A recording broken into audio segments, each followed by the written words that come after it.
Salut les audacieux, j'espère que vous allez bien. Pour ceux qui me découvrent, je suis Violaine Delponto, alias Madame Violaine, entrepreneuse dans le secteur minier, l'agrobusiness, la communication et le développement personnel. Sur cette chaîne, je vous emmène vers l'indépendance financière, la confiance en soi, l'élégance, l'éloquence et le plein épanouissement. Dans cette capsule, nous allons revenir sur l'actualité du moment et plus particulièrement sur cette nouvelle. Il s'agit de la décision de l'Inde de suspendre l'exportation de son blé. Alors concrètement, qu'est-ce que cela implique pour nous? Qu'est-ce que cela implique pour le monde? Qu'est-ce que cela implique pour l'Afrique?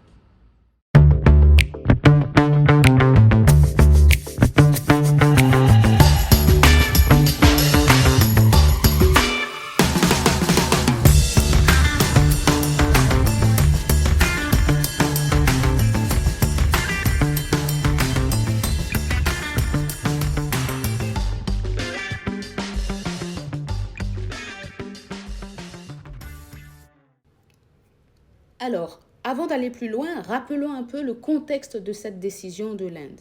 Il faut savoir que l'Inde fait partie des 10 premiers producteurs de blé dans le monde. Nous avons la Chine en première position avec 130 millions de tonnes de blé par an.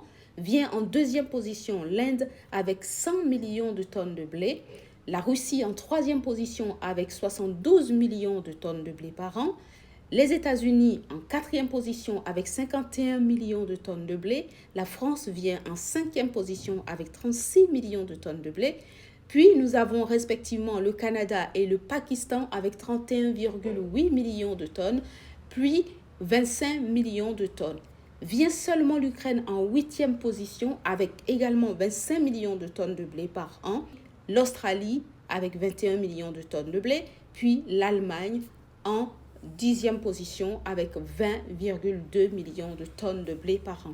Alors vous voyez bien que dans ce contexte, l'Inde fait partie donc des pays incontournables en matière de production de blé. Avec la guerre russo-ukrainienne, les échanges économiques entre les pays se trouvent un peu compliqués. Face à cette situation, l'Inde avait promis de nourrir en quelque sorte le monde avec son blé. Mais c'était sans compter avec la canicule à laquelle l'Inde doit faire face cette année avec des températures avoisinant les 50 degrés. Ces conditions climatiques exceptionnelles ont endommagé une bonne partie de la production de l'Inde cette année. Suite à quoi, le pays a tout bonnement décidé de réserver son blé pour sa population, puis de traiter les demandes externes au cas par cas. Une décision au demeurant sage, sinon responsable, même si elle n'est pas vue d'un bon œil par le G7 qui redoute une crise alimentaire mondiale et sans précédent. Au moment où je publie cette vidéo, les États-Unis souffrent déjà d'une pénurie de lait infantile résultant de la crise sanitaire. Et la guerre russo-ukrainienne a déjà paralysé une bonne partie des échanges de céréales dans le monde. Donc la crise alimentaire mondiale est bel et bien déjà à nos portes. Pour autant, je ne m'inquiète pas pour les pays du G7 dont la plupart produisent déjà leur propre blé.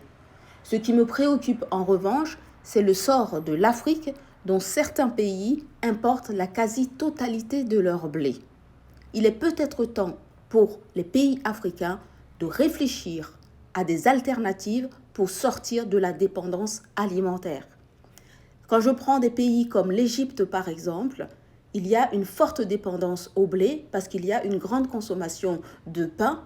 Or, l'Égypte fait partie des pays africains les plus importateurs de blé avec plus de 75% de son blé en provenance de l'Ukraine ou de la Russie, au même titre que la Somalie, le Soudan ou le Bénin qui importe quant à lui 100% de son blé.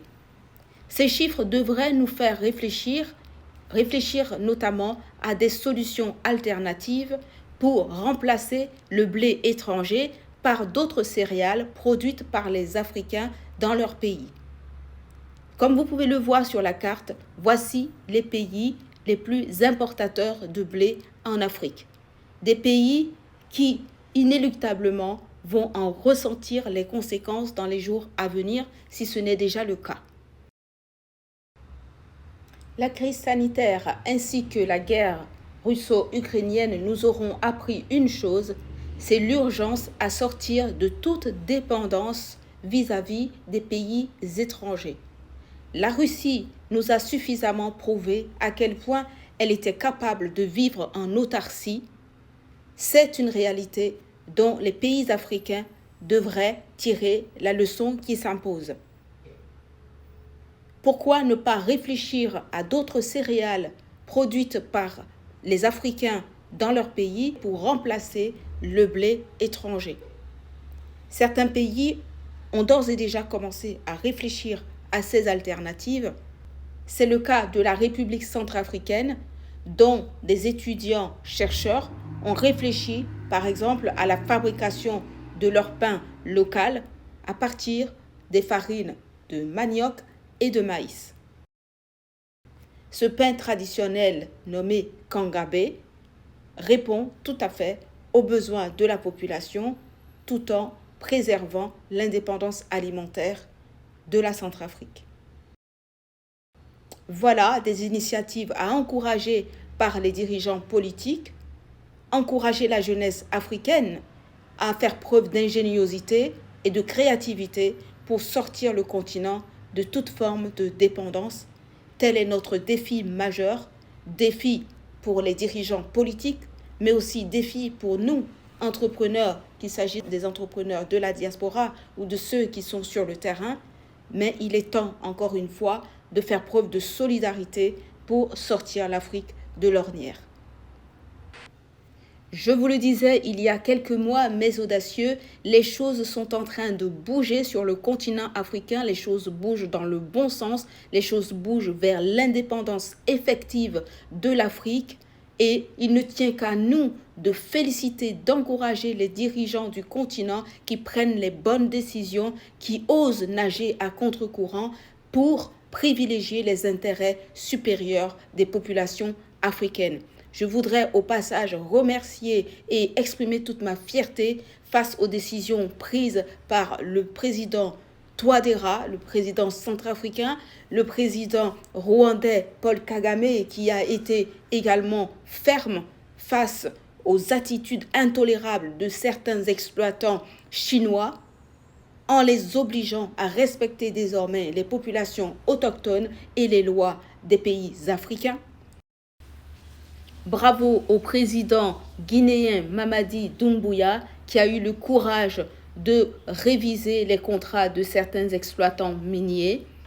Il en faut du courage, de la détermination, de la fermeté pour faire respecter l'Afrique et les Africains, pour mettre en place de nouveaux systèmes de collaboration entre les pays de l'Occident et les pays africains. Bravo au président béninois, M. Patrice Talon, pour les efforts qu'il a déployés pour redonner ses lettres de noblesse au Bénin. Mes chers audacieux, je vous invite à me mettre en commentaire vos idées de solutions alternatives pour sortir l'Afrique de l'ornière, pour sortir l'Afrique de la crise alimentaire qui est en train de frapper à sa porte et pour redonner ses lettres de noblesse au continent africain. Alors, tout n'est certes pas parfait, mais sachons reconnaître les points positifs chez nos dirigeants afin de les encourager à donner le meilleur d'eux-mêmes pour leur population, pour leur nation.